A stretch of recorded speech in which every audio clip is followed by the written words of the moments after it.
নমস্কার, আমার নতুন একটি ভিডিওতে তোমাদের সকলকে জানাই অনেক অনেক স্বাগত। আর আজকে তোমাদেরকে নিয়ে যাব খুব সুন্দর একটা জায়গায়।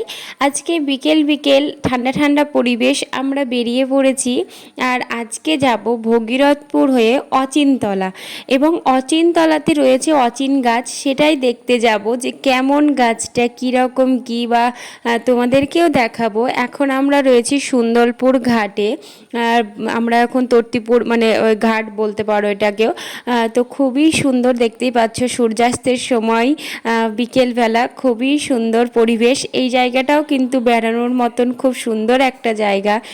সুন্দরপুর ঘাটের ওই চারপাশে বেশ বসে থাকা, অনেক সময় নৌকাগুলো একদম ধারে লাগানো থাকে, সেখানেও বেশ বসে থাকা হয়, খুব সুন্দর লাগে। তারপরে আমরা সুন্দরপুর ঘাট পেরিয়ে এখন আমরা চলে আসছি এবং অচিনতলার দিকে যাচ্ছি। ভগীরথপুর হয়ে অচিনতলা যেতে হয়। তো ভগীরথপুর হয়ে আমরা এখন যাচ্ছি। আর চারিদিকে দেখতেই পাচ্ছ পাটের গাছ, বেশ বড় বড় হয়ে গেছে পাটগুলো, দুই পাশে পুরোই সবুজ পাটের গাছ, আর তার সঙ্গে মাঝখান দিয়ে আমরা এখন যাচ্ছি। আর আমরা মোটামুটি পৌঁছেই গেছি। বিকেলবেলায় বেরিয়েছিলাম বেশ। আর এটা হচ্ছে দেখো ভগীরথপুরে ওখানে মানে শিব মন্দির, এটা একটা খুবই সুন্দর শিব মন্দিরটা। তো তোমরা যদি এদিকে আসছো তাহলে কিন্তু এই জায়গাগুলোও বেরিয়ে নিতে পারো একটু। আর এই যে আমরা পৌঁছে গেছি সেই জায়গাটাই, যেটা হচ্ছে অচিনতলা, ঠিক আছে। এবার এই যে অচিনতলার একদম অচিনতলা যেখানে করে সাইনবোর্ডটা রয়েছে ঠিক সেইখানেই এই জায়গাটা।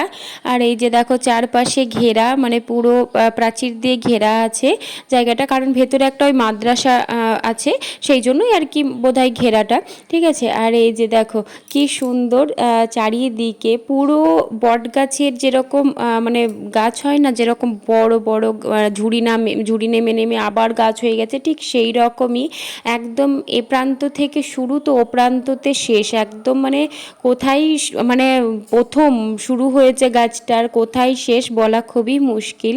একদম গোটা চত্বরটা কিন্তু মানে এই যে মানে যতটা গাছ দেখতে পাচ্ছ সব কিন্তু এই একটাই গাছ, অচিন গাছ। এবং অচিন গাছ কেন নাম, কারণ হচ্ছে অচিন মানে হচ্ছে মানে না জানা, তাই তো। তো সেই জন্য এই গাছটার নাম কেউ জানে না, মানে সেই জন্য এটার নাম দিয়েছে অচিন গাছ, ঠিক আছে। আর সেই তোমরা গুগলে সার্চ করলে দেখবে অচিন গাছ বললেই কিন্তু মানে পেয়ে যাবে।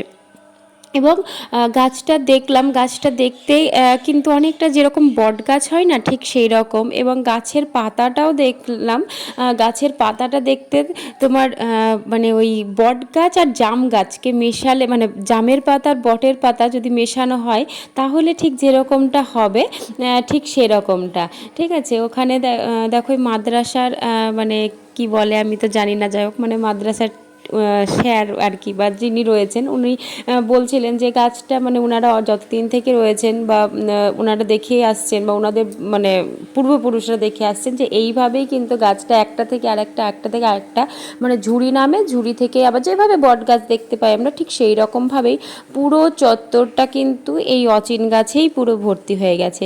এবং কতটা সুন্দর, মানে পুরো সবুজ গাছপালায় পুরো জায়গাটা কিন্তু একদম ভর্তি। আর জায়গাটা একটু আধটু না, বেশ বড়। ওই যে দেখতে পাচ্ছ একদম ওই প্রান্ত পর্যন্ত পুরো কিন্তু এই গাছেই ভর্তি।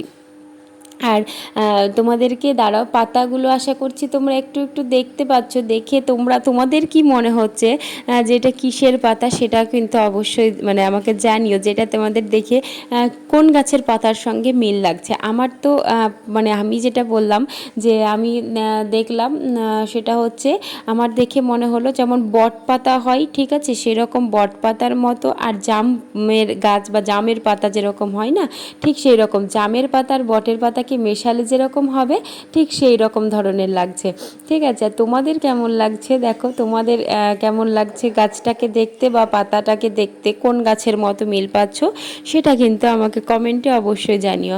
আর গাছটা অনেক দিন ধরে আসবো করছিলাম যে অচিনতলা যাব, ওখানে গাছটা কীরকম মানে দেখতে, এটা অনেক জায়গাতেই রয়েছে মানে দেখেছি আমি, হ্যাঁ, কিন্তু এইখানটা মানে আমাদের বাড়ির কাছ থেকে হরিহরপাড়া থেকে এই জায়গাটায় কাছে, সেই জন্য এই জায়গাটাতে এসেই গাছটা দেখার খুব ইচ্ছে ছিল। আর তারপরে অনেক দিন ধরে মানে ইচ্ছা এই আসবো আসবো করে করে আজকে যাই হোক আসার সময় হলো। তো বেশ ভালো লাগলো এসে, মানে পুরো জায়গাটা মানে আর ওনারা বললেন যেটা যে মেন যে গাছটা ছিল, মানে প্রথম যে গাছটা ছিল, মানে সেটা একেবারে নষ্টই হয়ে গেছে এখন, ঠিক আছে। আর ওইখান থেকেই যে ঝুড়ি নেমে নেমে ওই যে ওই পিছনে যে গুড়িটা শুধু দেখা যাচ্ছে ওইটা হচ্ছে মেন, মানে মেন ছিল।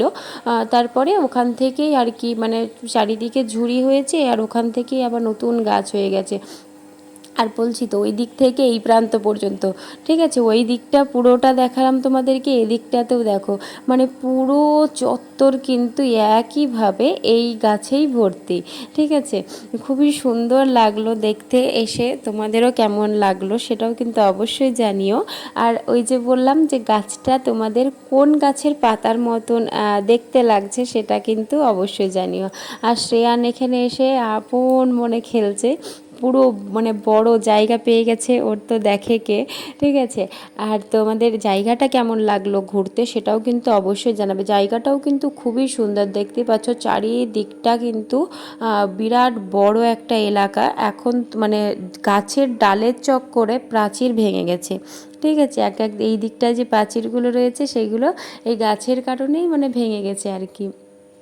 আর গাছের ওই দিকটাতে এক একটা ডালে আবার দেখলাম যে মৌমাছির মানে চাকও হয়েছে। হ্যাঁ, তো এই যে পুরো জায়গাটা তোমাদেরকে ঘুরে দেখালাম, কেমন লাগলো তোমাদের সেটা অবশ্যই জানিও। ভিডিওটি যদি ভালো লাগে তাহলে লাইক করো, কমেন্ট করো এবং শেয়ার করো। এবং হরিয়ারপাড়া থেকে যারা আসছো তারা হরিয়ারপাড়া থেকে এসে মানে স্বরূপপুর হয়ে বা সুন্দরপুর ঘাট পেরিয়ে ভগীরথপুর হয়ে কিন্তু আসতে পারো, ঠিক আছে। খুব বেশি দূরত্ব না, মানে একটু বেশি বলা ভুল হবে, খুবই বেশি যে সেটা নয়, কিন্তু আধা ঘন্টার মতো রাস্তা।